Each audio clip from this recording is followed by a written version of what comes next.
What's up, family? Thank you for tuning in to the DreamNation podcast. My name is Casanova. I'll be your host, and I'm excited to be bringing to you entrepreneurs, thought leaders, and trailblazers from around the world. Stay locked in with us because we're about to go on a journey that will change your life.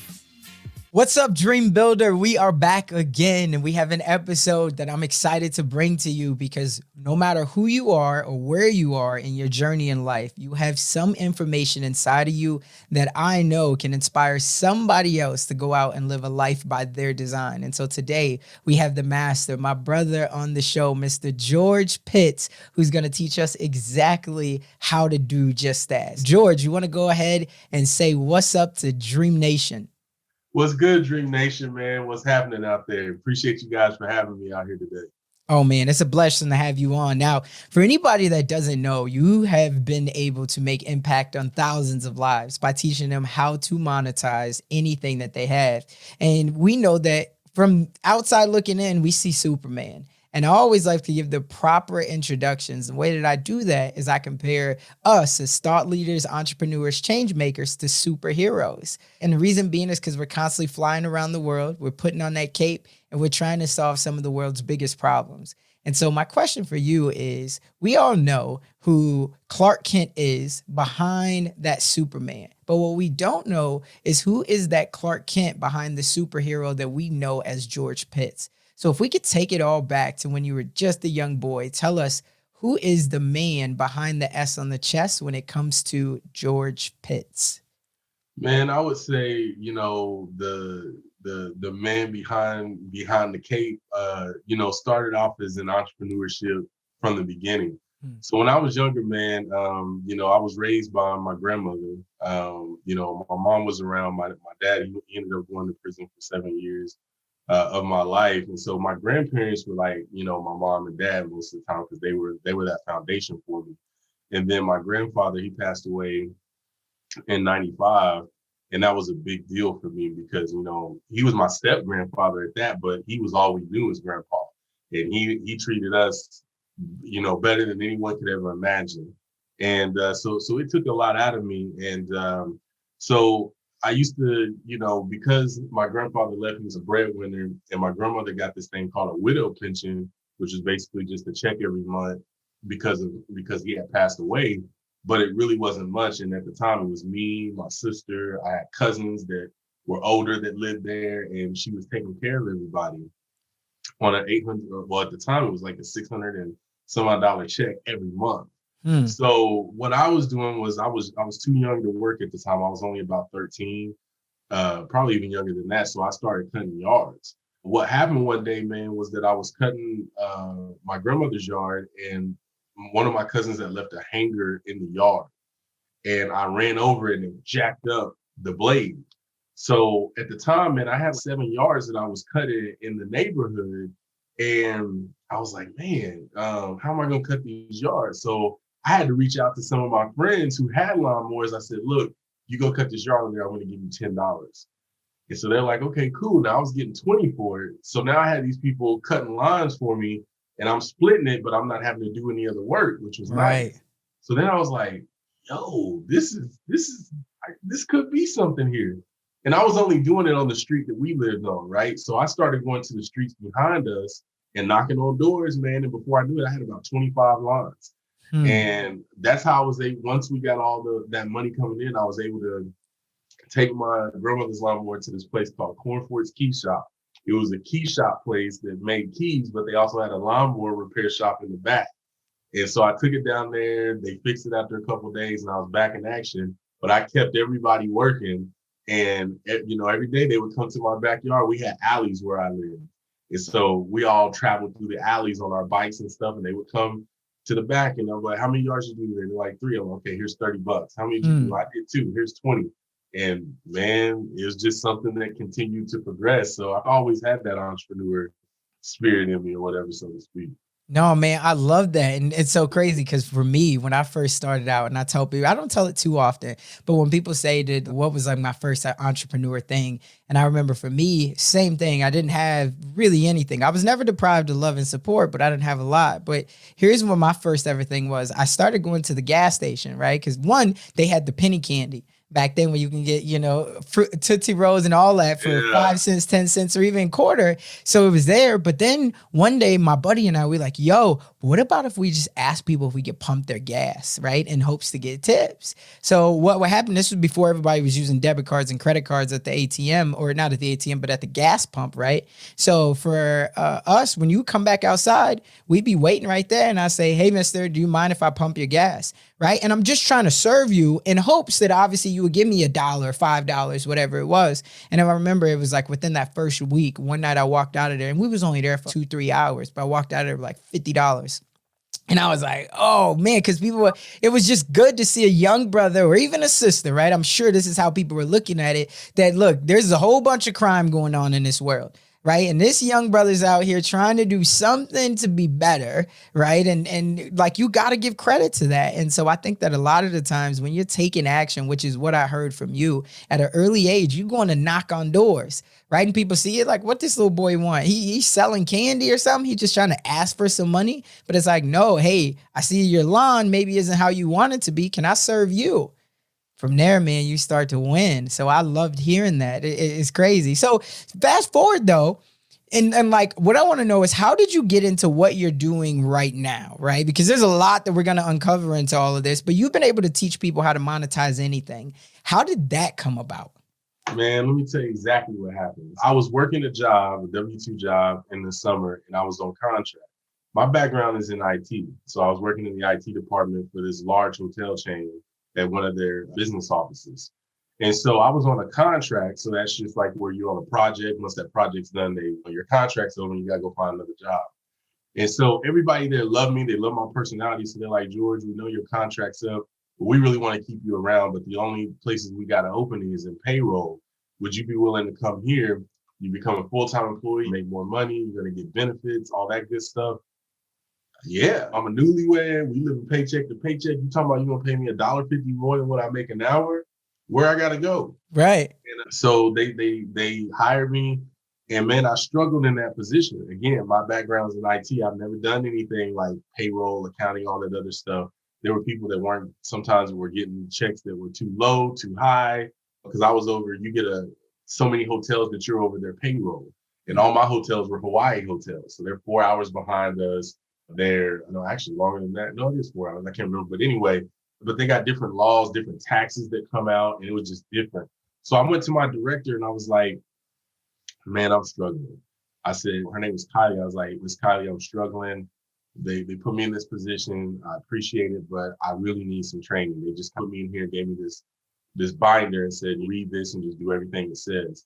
And I said, I'm struggling because a lot of the stuff that's in this binder is for like mostly states here in the States, but why is just different? And she was just like, I understand. She's like, the reason we hired you is because you're a man of integrity, you're honest, all those other things. I'm gonna get you all the help that you need. I said, cool. So the next day I get to work, I'm thinking I'm starting a new job because it's just like this weight's lifted off my shoulders because I was stressing like, man, I'm not doing too well.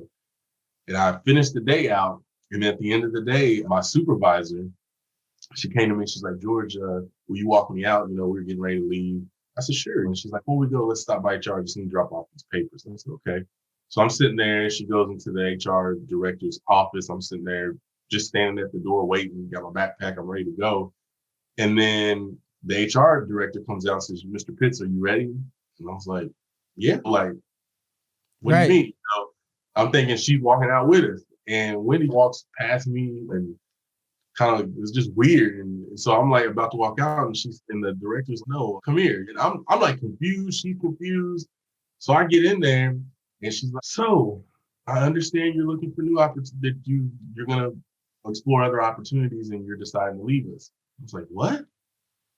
And she was like, yeah, I just talked to your supervisor and, your director called earlier today. She said you had a discussion with them and you decided you want to leave and you're going to pursue other opportunities. I said, I never said that. I was like, what are you talking about?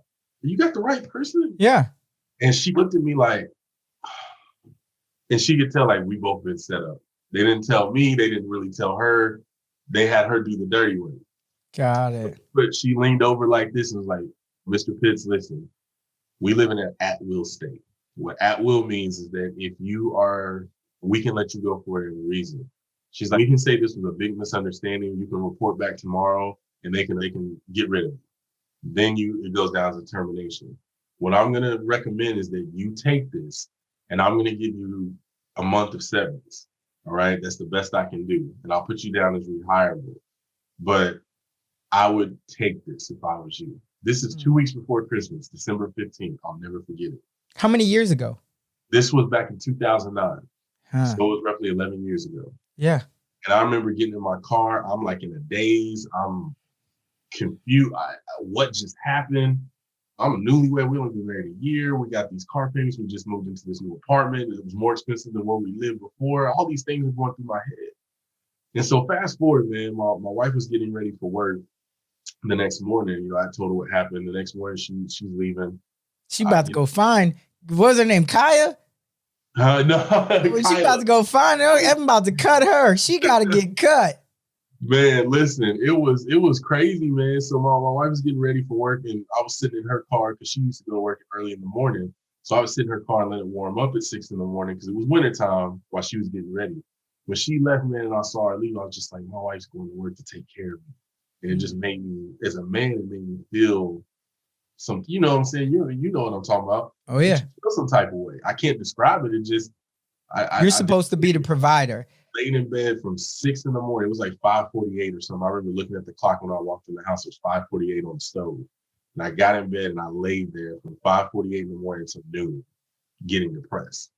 And I just heard God say, figure it out. So I walked to my room next door or to the second bedroom, man, and I got online. I just started looking. If you ever look for a job during the holidays, that's out. You know what I'm saying? Unless you get a holiday job.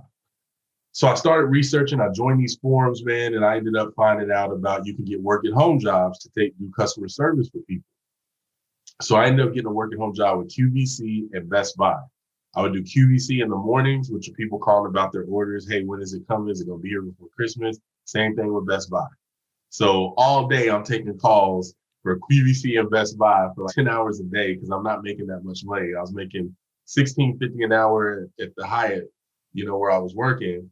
And now I'm making like $9.50 an hour. You know what I'm saying? So I'm working all day and they're asking, does people want to work more? Does people want some extra hours? I'm like, yeah, I'll take it because that's a big pot to fill up. Right. So anyway, man, I ended up getting a job in February 2010, a full-time job, but I kept both of those work at home jobs. And I just kind of got ourselves out of debt. I ended up giving my car back because I was tired of living paycheck to paycheck. So we cut that. And that was the beginning. Because once I cut that $350 that was coming out every couple of weeks, because it was a high deal because it was buy here, pay here, now I had this extra income. I got back on that forum where I learned about working home jobs, and that's where I learned about internet marketing. And this guy was selling a course for $500, teaching you how to build WordPress websites and do search engine optimization for businesses. And I got into it, learned it, started reaching out to people on Craigslist. I came up with my own system. And man, I started making money like crazy building websites while I was working full time and doing customer service in the evening for AT&T now. And I did that for 2.5 years, man, before I'm like, man, all this money's coming in and things are getting good. And then I started learning about stocks and other things, and it just kept evolving after that. Man, so powerful. And it's just like, it doesn't matter wherever you are, you just got to start something. For a lot of people, they get so stuck because they're like, man, like you were humble enough to know, and I know that feeling, right? After losing everything, my wife was not only supporting me emotionally because I had just lost my mom, but she was supporting me financially as well. So I know that all too well. But it's like at the end of the day, you got to ask yourself, like, I understand right now I'm going through a pressure situation. There's a lot of pressure on me. But here's one thing that we know and something that we can all agree on. Pressure does bust pipes, but it also creates diamonds. So you got to ask yourself when you're laying in bed, if you're somebody that's on the couch right now, or you're driving and you don't got a job, you just driving to the gas station, you getting a pop or whatever it is, you got to ask yourself, yo, am I a diamond or am I a busted pipe? I don't know anybody that's going to say to themselves, look, I'm a busted pipe, right? If you do, we got some more work to do. We got to go a little bit deeper. We got to figure out how to get you out of that mindset first and foremost, which is the root of it all. But I love it, my brother. So you started out and you're helping people in the internet marketing, the digital space. Now you go to Craigslist. When you were first reaching out to people on Craigslist, did you have a script? Did you how were you getting people to say yes that you could build their websites? So man, here's what I did. I'm gonna give you guys some game, right? So the course that I took, they were teaching you how to build the website and then how to do SEO for the businesses. And what he said in there was that do cold calling, call businesses, tell them, hey, my name is such and such. And then he had a script with it. And so I was calling these businesses and it was just like, no, we're not interested. And they were just hanging up. And I'm like, man, I can't do this all day. This is stupid. I was doing it on my lunch break. I'm going out to my car, just calling people. I would Google throughout the day, put this list together. On my lunch break, I'd go outside and call them. You know what I'm saying? Nothing. So finally, I'm like, damn. So finally, I went to Craigslist and I went to the services page. I was looking for something. And I remember on the services page, I'm seeing all these people that have these posts, attorneys, bookkeepers, CPAs, tax preparers, and they had no website. It was just you had a little Craigslist link that you would click it and reply to them. And I'm like, man. And so what I did was I would reach out to them. I said, how do I do this without cold? Because I don't really like the cold calling thing. So what I would do is I would email them like, hey, I'm interested in finding a bookkeeper for my business. I'm a website business looking for a bookkeeper. I was wondering, did you have a website that I can go and get more information on your services? Because that's how I like to do my stuff, being a website guy. And then if it was an attorney, hi, I'm looking for a business attorney. Do you help, businesses? I have a small business. I build websites. Do you have a website? I can go find more about what areas of law you practice, because that's how I like to look at stuff. And I was just sending that same thing. And man, I think for every 10 emails I sent, 4 people would write back, no, I don't have a website. Here's all the services I offer. But a website sounds like a good idea. Would you like to talk? ? Yeah, Right? And some people, no, I don't have a website, but here's my number to call me. Also, would love to learn more about your services. And I'm like, okay, now we got something. So I'm getting on the phone with people. We're talking. So this attorney, I'm on the phone with her and she's like, sweetie, I only do estate planning. I do strictly estate planning. I don't do business law or anything like that. But I would be real interested to possibly have a website built for me. Can you come to my office? So this is where mindset comes in, where we're about to learn. So I'm like, okay, which day will work? And she tells me. So I put in PTO to take that day off, because remember, I'm still working full time. I go, her office is about 30 minutes from where I work and live. I get to her office, we go to this, conference room. We're sitting down, I'm just giving the spiel. I got my little PowerPoint up. I worked on till 3 a.m, wide-eyed, bushy tail, just rolling on 4 hours of sleep, but just high on life. You know? And she's sitting there, and if you've ever gave a presentation and you can see where people are uninterested, she's like piddling around. You can just tell she's like, ah. And then finally she's like, okay, Mr. Fitz, everything you said sounds good. How much would you charge me to build a website? I said, well, it's going to depend on this, that. So she reaches down, she gets her purse, and I think she's about to get up and leave. She pulls out her checkbook. She's like, Mr. Fitz, I don't have time for this. I've got several clients I've got to get on. I've got to get to court in an hour. I've got a case to prepare for. Tell me a number. I could have told this lady $5,000 she would have wrote the check. I said, $600, and wrote the check. Like, really? That's it? Here, get with my assistant. She'll tell you everything I want, and just get it done when you can. And that was my first check that an employer didn't give me. Wow. And it just empowered me. And I remember leaving that office, going to Chase Bank's ATM to deposit it, because I've always wanted to use the ATM deposit thing, and I never had used it before. That was around the time that came out. And I put it in there, and I just remember thinking, wow, what if I got 3 of these a month? That'd be like $1,500 a month. That's where my mind was at the time. Right. $1,500 a month. That take care of my car. I can get me another car. Or that take care of my apartment. We'd be good. And then my check over here, I just got to pay this. We're solid. And man, it just started to blow up after that. I finished her website. She got it up. And all of a sudden, all these attorneys started calling me. Hey, you just did this website for such and such. She said you were her guy. Can you come look at ours? Can you rebuild one? Can you do one for us? Before I knew it, man, I was doing 10 websites a month, and I was averaging about $700 per site. I was making way more money doing websites than I was in my job, but it was taking all of my time. So what I did was I learned about outsourcing, and I found this site called Odesk. And I started reaching out to people, and I found some people that build websites over in like Bangladesh. They were charging me $100 to build the site, and I'm making $700 for it. So now I'm able to do about 15 to 20 sites a month, and I'm paying them maybe $800-900 a month, but I'm bringing in about 5 or 6 grand. And it just started rolling after that. Man, so powerful. I love it. And just seizing opportunities, right? It was like, yo, I got to notice that when somebody invites me, this is something that I always say, don't get hyped for the moment and then start to backpedal. You could have been like, yo, I want to talk to her. She's like, come by my office. And you're like, but I got to work tomorrow. I don't think you was like, nah, like I'm gonna get this PTO. I'm gonna find a way. And then I'm gonna get there and I'm gonna just pitch my services. And I think that at the end of the day, she could still just tell it wasn't about the price. It was about your energy. It was about what she saw that she was going to get in partnering with you, that she's like, just tell me the number, my brother. I want to work with you. Enough. Yeah, you done told me enough. I was sold 10 slides ago. That's where she was at.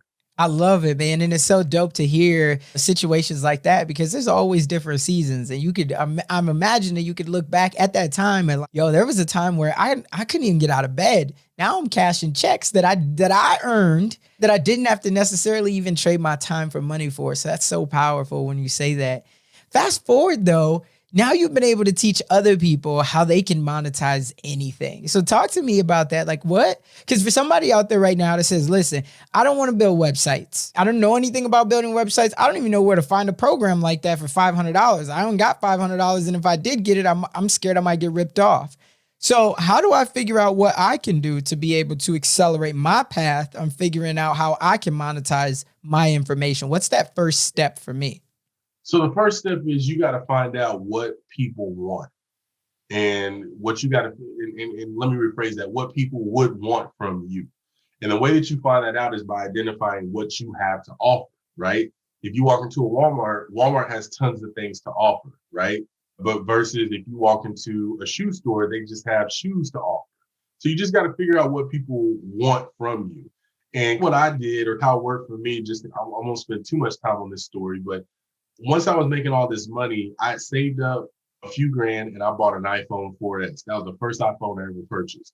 Before that, it was all Samsungs or Galaxies or whatever because they were cheaper, and it was Android. So I got my first iPhone, and I remember I had all these phones in my dresser drawer, and they were all Androids. And I was like, man, I guess I'm just going to put these on Craigslist and sell them. And my coworker was like, don't do that. Put it on eBay. You'll get way more money for it. Like eBay, you not on eBay anymore? Like everybody's on Amazon, trust me. So I put these phones on eBay. They sold in like an hour, like quick. And I'm like, and they sold for like 3 or 4 times more than what they were on Craigslist. So I started buying phones on Craigslist and putting them on eBay. And I started making money doing that. So then this app was out called Periscope. And I would go on there. It was a live streaming app.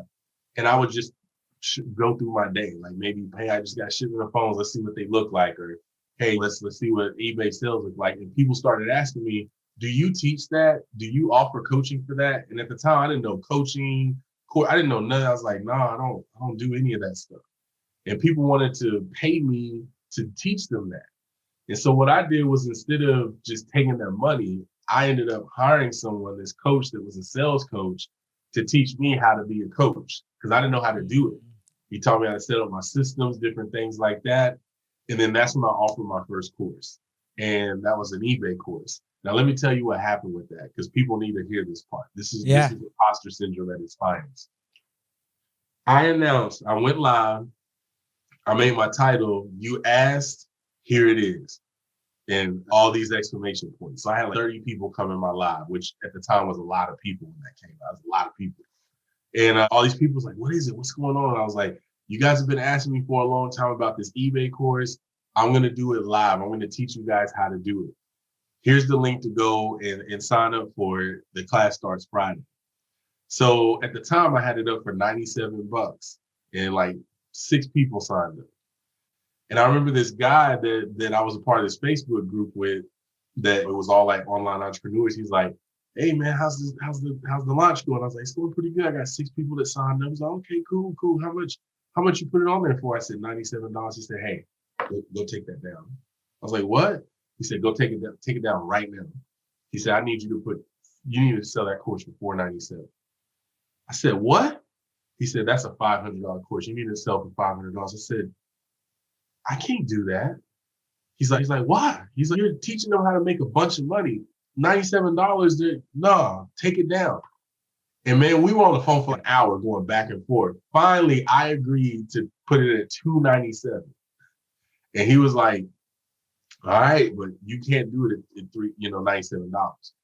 So I took it down, put it back up for $297. 26 people signed up. 6 had only signed up at $97. 26 more people signed up at $297. So I was like, what just happened? And here's what happened to me. I immediately started thinking, I got over $7,000 sitting in my PayPal account, and I got to teach all these people about eBay. What if I start teaching them they've heard this before? What if they say they could have got this on YouTube? I said, I'm just giving everybody their money back. I'm canceling. And because I got nervous, I got scared. I never made that kind of money before in one period of time, just teaching something that I knew. I was like, they'll be like, oh, I could have asked somebody at work about this. That's what I was thinking, because that's how I learned. And I was gonna take it down. I was just gonna refund everybody on PayPal. And I remember he called me, hey, how's it going? I was like, man, I got 32 people that signed up total, 26 signed up since I raised. See, I told you, good job. I'm like, man, I'm gonna refund everybody. He's like, why? I was like, man, I can't do it. I can't do it. What if I don't know enough? I don't even do like eBay auctions. What if people ask me a question about that? All I do is buy it now. He's like, why are you worried about that? They bought this course because they don't know nothing about that. So whatever you teach them is more than what they know now. And I was like, man, I can't do it. I don't think they're gonna like this. He's like, just do it. He's like, they don't like it, refund them the money. And whoever does like it, you can keep it. And I was thinking to myself, okay, I got 7,000 in here. If I refund 4,000, if I can just keep 3, I'd be good. I'm already in my mind thinking I'm gonna at least get $4,000. I'll be okay if $4,000 worth of people want their money back. Yeah. In the class, man, everybody was raving. I'm going through the presentation, 2 hours passed by, and I'm like, okay, guys, that's it for today. And they're like, man, this is the best investment I made. This is good. I'm seeing all these comments. I'm like, I want you guys to come back tomorrow, and I'm going to teach you about this side of it. They're like, wait, there's more? And I'm like, yeah, if you guys can make it tomorrow at noon, which was a Saturday, I want you guys to meet me at the same link, and I'm going to teach you guys about how to buy stuff overseas and import it in and sell it in volume. They're like, man, I thought that was it. This was the best investment I ever made. And I'm just sitting there tripping out. But here's the deal. After I finished the class, everybody was happy. They gave me reviews. They're telling everybody. I didn't spend that money for 4 months. Because you were scared you was going to have to refund it. Somebody was going to want some of their money back. Yeah, you better put a money back guarantee in there. That would have you've been 14 days. After 14 days, man, I didn't touch that money until after the first of the year. I did that class in October. I didn't touch that money and at that time in my life, any money I got that came in, I was touching it. Right. That was the one time I did not touch that money because I was waiting on people to ask for it. Wow. And so, getting back to answer your question, you got to do an inventory of what you know, all those things down, and then decide, okay, if people wanted this from me, how would I explain this to someone that doesn't know anything about it? So let's just say you're really good at writing, because there's a lot of writers, they work a full-time job and they're really good at it. Well, copywriting is a big deal right now. Big deal. Absolutely. And people don't realize that they're good at that, and they don't realize they're good at it because they're like, I just do it for myself, or I just do it.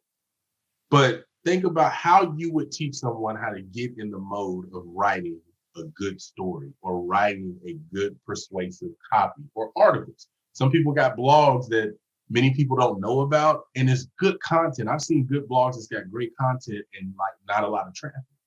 So you just got to think about, once you identify the things that you're good at, how would you teach this to someone that's not good at it and knows nothing about it, but is gung-ho about learning? What's the first step? What's the second step? And then what I like to teach in, and I try to tell people do, is teach in parables, right? Jesus did. break it down and give it a real world example to make them come back. Oh, I get it now. You know what I'm saying? Not everybody's going to know the terms because if they did, they wouldn't be needing the information you got to offer anyway. When you're teaching or when you're like writing your course or writing out what you want to teach, always think of examples that are real world that people can get with. Say that you're a rapper and you're doing 10 shows a week or something like that, and make it relatable. And then you just build your content around that. And then once you build your content, you need to decide who it's for. Now, this is the part where people really miss. Your content's not going to be for everybody.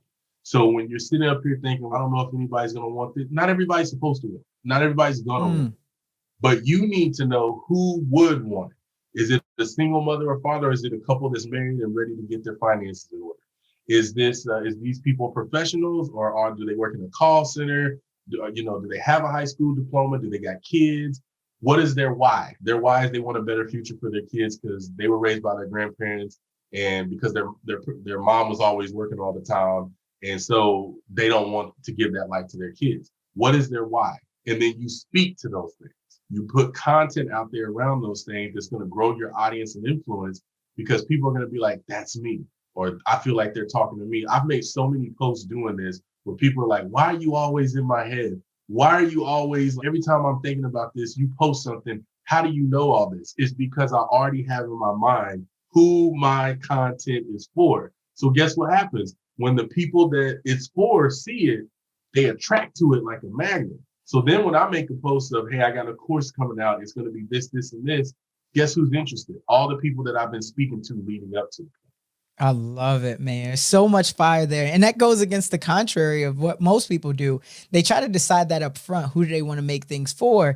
But I think if you just go after what you know, because that's easy to you, that's going back to your foundation. Okay, I already have a background in writing, or maybe I worked at a job for doing digital marketing when I was an intern in college, or maybe I already have a little bit of real estate knowledge because my aunt was a realtor and she used to take me around, or investing, whatever. Create that in the beginning. And then you just ask yourself, okay, so right now I got a valuable asset. I just got to figure out who would want this asset, right? I got it already. It's already created. Who would want this? Okay, if it's real estate, it's maybe, if we're talking about marketing, it's maybe a realtor who doesn't understand marketing. So I'm putting that copy out there to say, hey, are you a realtor that struggled to market yourself to become the go-to influence in your market, but you know how to be able to teach people how to get from A to Z? You're just trying to figure out how to find more of those people. Well, I want to help you do just that. I've created this course and here's the why behind it. Mm-hmm. And so I love that, man. That's so powerful. I hope that can give somebody another leg up to where they say, okay, I have been doing it wrong. I've been what's the word? Analysis of paralysis, right? Mm-hmm. Because in the beginning, I'm trying to figure out, who do I make content for? Who is my avatar? Like, just make the content and then figure out who could use it. That's what banks do. Banks go get all of the money and they say, well, who needs money? Are you somebody that you're struggling to pay your mortgage right now? That's y'all giving out loans? You know what some prime lenders do? Have you been approved? Are you tired of being not approved for a car? Are you tired of, is your credit less than perfect? Well, come over here to such and such, and people rush to it, not realizing they signed an 18% interest rate. They are paying $5,000 more for a car than what it's worth. But all those things attract those people because they're like, yeah, I have been denied for credit. Yeah, I can't get the car that I want. Yeah, I'm tired of being denied for credit. Yeah, I want someone to say yes. And that's what you got to do. And it's just that, to give you guys like even a little bit more glimpse into it, sometimes you got to talk to your old self. Some content I write to the old me. And because I know there's someone where I was before that's there now. And I remember what it was like not really understanding the opportunities that the online space was offering, even at the time when it was first out. I could have been killing it even more now if I would have started back then. So sometimes some of the content I write is, I'll sit up here and be thinking about something like, where was I at about before all this started? I remember I was working this job and I was tired of this and this was going on. And I'd write a caption for it, make a post, and people read it, they're like, oh my God, this is me right now. And I'm thinking, that was me 12 years ago. So sometimes you just got to write to your old you. Use social media or your page that you're trying to grow. Use it as a journal to the old you. And you will be surprised how many old Jews come. And guess what? It's easy to lead people who you already once were from the wilderness to the promised land because you've already taken that route. So we just got to learn how to become the Moses of this journey to take people from Egypt to the land of milk and honey. Man, so much wisdom right there that somebody right now, they got to be able to get off of that couch or get out of that bed. Maybe it's 5:48 in the morning when you're listening to this. Maybe your husband, and shout out to women too, because just, I know my wife, but just like your wife, right? Getting up, knowing that your husband but you're not going to complain. You're going to get up. You're going to still go do what you got to do to be able to keep this family, holding it down. Never let them see you sweat, whether it's your mom, your grandma, your auntie. We've seen it all. Right. And they're so strong. So I just wanted to put that out there. I've been raised by women. So I know, including my wife, who raises me every single day. I got as much tenacity and stubbornness as anybody. But obviously it takes a special woman in any man's life, right? Whether that's a mother, a grandmother, a sister, or whatever, to be able to preserve that heart, but at the same time, get that fire, because she also said something that lit you up that was like, yo, okay, it's noon. I got a little bit of time to wallow, but she says something. Let me make sure that she don't come back at 5 p.m. and be like, bro, you still laying in this bed? Yeah. Now I got to cut you. Yeah. Yeah. See, now I got a problem. Now I got a problem, bro. I gave you those couple hours. You got to get up, get out, and get something, though. Yeah. And so kudos to her. Man, this has been a super dope and exciting conversation. One question I want to ask you is, I know when I ask a lot of people if there was anything that they would go back and change on their journey, a lot of the times people say there's not, but I always call it out because I say there's something that we will all change because now we're so much wiser. We have so much more intuition and belief in ourselves. Hopefully we're at this point in our life because we've matured. And so looking back on your journey, if there was one thing that you could change or that you wish you would have implemented sooner to be able to accelerate your path on your journey and your dream of where you are today, what would that one thing be? One thing is, of course, I would have started sooner because I learned about this stuff before, but started digital marketing sooner or started what sooner? Digital marketing. And I wish I would have stuck with it because I was a part of a group that had people like Russell Brunson in it and so many other people that I was in forums with. We're commenting and doing things and they're talking about these ideas. Was this back in the day on like Warrior Forum? Warrior Forum. That's it. I know. That's the forum. And those guys were on there. Those guys that are like big time right now, they were on that. But I was on there with them. I would start some threads. They would comment on it, asking me questions. I would ask them questions. I really wish I would have started sooner and been consistent with it because it was just like one of the things I noticed, I was jumping from different things. So I didn't put a lot of energy towards something. So I would have started sooner and maybe been a little more consistent with it because it could have evolved. But it ended up still coming together full circle. But the thing is, man, is that if I would have just started sooner and been more consistent with it, that's something I probably would have done. Let me ask, who's your favorite internet marketer? Is it Russell? Oh, man. At first, I didn't really care for Russell like that whenever ClickFunnels and stuff came out. Because I knew that talk, when I would hear it, I'd be like, he's about to sell this or he's about to pitch that. I would go into some of their webinars and I knew when they would transition. Right. Because we learned all that together. I was like, okay, this is what's about to happen. He's going to do this, this, and this. And he would do it. And I used to hate that. But then when I learned more about him and his background and things like that, I really started to respect him more. Now, to answer your question, who's my favorite internet marketer? Man. And the reason why I asked that, I guess it doesn't have to be from a fanboy perspective, but at the same time, it's more about who's that person that when you're on Instagram or Facebook, and we all scroll, we've seen the ads, they retarget us, whatever. Who's that person that it's hard for you to keep scrolling past? Like, who's that person that's like, this dude is serious? Man. Or gal. You hit me with it today, man. There's so many good people, man. But oh gosh, I've been off Instagram for about 3 weeks now. So now I gotta dig back into the files, man. There's so many people, man. I would say there's a guy, he was actually on the forum too. His name is Billy Jean. Yeah. Shout out to Billy. We had Billy Jean on the show before. Billy Jean, let me tell you about Billy Jean. I like Billy Jean because he is very strategic, but he doesn't give a damn what people think. he doesn't tote the line on anything. And that's why I respect him so much. He's one of the people, and he really inspired me to really get back into like my journey of just eating healthier and being healthier, because he's been doing that a lot. I would say Billie Jean, just because he's very good at what he does, but even outside of just that, he's very good at just being personable. He's very good at just being real. He tackles things on his platform that many people stay away from, politics, movements, things like that. And he's So unapologetic about it all. and that's what I like about him. And I'll be honest, he was also a person I wasn't a big fan of years ago, because I wasn't a big fan of people that were big salespeople, even though they were doing different things. But then once I got into the space I am now, and I'm like, well, we kind of all do that. Then I started to respect those guys. But if I had to pick one person that whenever I'm scrolling, I come across their content, I'm like, I got to see what they're saying. He's probably one of them. And there's many other people, even outside that aren't as big as him, but Billie Jean is right there. No, shout out to Billy. That's definitely my brother. And I would definitely agree. He's somebody who he shows his authenticity. You either like it or you don't, but you can never call him fake. So I love that. Man, again, this has been a phenomenal conversation. The last question I have for you is, there somebody out there that loves your story? They connect with you and they want to blaze a path just similar to what you've done, but they have that little voice in their head. And that little voice says that they're not smart enough. Maybe they're not strong enough, or maybe they just don't have enough resources. What's that one thing that you would leave that person with to get them to just take action? Here's a mindset trick that they're going to do. First of all, most of the critics that we have before we start something are ones that we create. Because no one knows about us when we're in that phase of thinking about something, because we haven't put anything out there.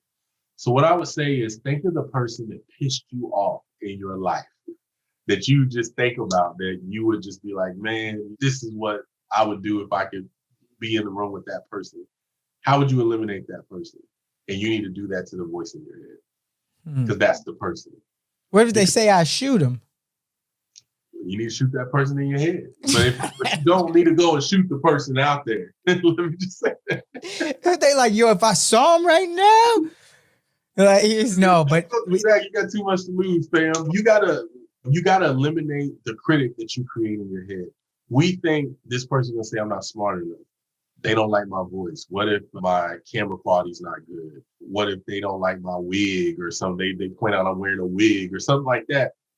You gotta let the market and the people that you are supposed to serve, you gotta let them make those decisions first. You have got to stop making decisions for everybody else. You know what I'm saying? If you just think about when you reached out to me, or even Billie Jean or all these other people, what if you were like, they're not going to want to talk to me? You know what I'm saying? They haven't heard of my show, whatever. You would have never known. You know what I'm saying? I reached out to Irv Gotti and his brother about being on my podcast just on a whim, and they responded to me. It was just an Instagram DM. You know what I'm saying? And but I was thinking in my head when I said, they're never going to read this. They get thousands of, but then I said, let me just send and see what happens. You just got to do it and see what happens. You know what I'm saying? If you've already played in your mind what people are going to think, and if let's just say they think it, you're at the same place you were before. Exactly what I was thinking. You're worse off than where you was before you already thought they were going to do it. All you're doing is you're just getting confirmation you were right. But let's play the fact of, what if you're wrong? And this is one time you want to be wrong. What if they're like, I want more of you? Do you have a book? Do you offer mentorship? Do you got some type of a membership or group I can be a part of? What are you going to do then? Because that's what I ran into. And when I had people that were coming to me wanting all this stuff, I had to then take a step back and start putting all this stuff together, because I realized people were wanting more from me than what I was thinking they actually wanted in the first place. So what you got to do, guys, is that one of the best ways, one of the best ways to do this is think of a car that you want. Go test drive. Find out how much it costs. And then what I want you to do once you find out how much it costs, I want you to write down $197. That's just the average price of a course. And divide the price of that car by $197. That's how many people you got to sell that to get that car. And then work on building something and have that as your thing. If I just get 200 people that believe in what I say out of the billion people on Instagram, if I just get 200, I can go and get that car. I love it, man. There's again Do that. so much gems, so many gems, so much wisdom that you've given off. For anybody that wants to stay connected with you, we'll make sure we put all of the links to all of your products and your social profiles in the show notes. But for anybody that says, hey, I want to stay connected with that brother, he's dropping so much value, where can they find you at?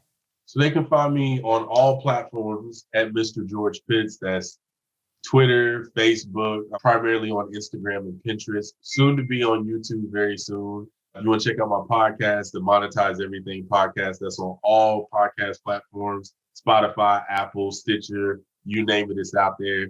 We're going to be having a new season coming out in January, so I'm excited about that, which I got to get you on as well, because people need to hear more of your story. I want to hear more of it. We got a lot of things going on, but those are the platforms you can find me at. And like I said, once 2021 gets here, it's gonna be crazy. So it's gonna be crazy. We've already seen we're now on the upside. We've seen what they had to throw at us. It was so funny. And this last thing, we'll leave it on camera, but I seen a meme that was the other day, and they said, you know what, 2020 is doing this to us because Burger King tried to sell tacos, right? And then when I read that, I was like, they're like, why is 2020 they're doing this to us because Burger King tried to sell tacos? And I was like, yeah, I don't know why they would have it. But yeah, man, this has been a phenomenal conversation. Again, I want to say thank you, my brother. It's been a lot of fun. We love watching your success. We love hearing about your journey, and we can't wait to watch even more of your growth. Remember, DreamNation, just as he said, you got to silence that inner critic and you got to take action, because if you do not, being that you are somebody right now that have a dream, if you don't take action on it, that dream will only merely be a fantasy. That's all for this one. We'll catch you on the next one. That's all we got for this episode. Thank you for sticking around. That truly means a lot to me, and hopefully that means that we delivered massive value on this one. If you haven't already, the way that you could say thank you to myself and the team is just by heading over to iTunes and leaving a review and a rating. That's what iTunes loves to see. That's how we get out there even more. And I would definitely be grateful for it. I know the team would as well. Do me a favor and head on over to DreamNationPodcast.com.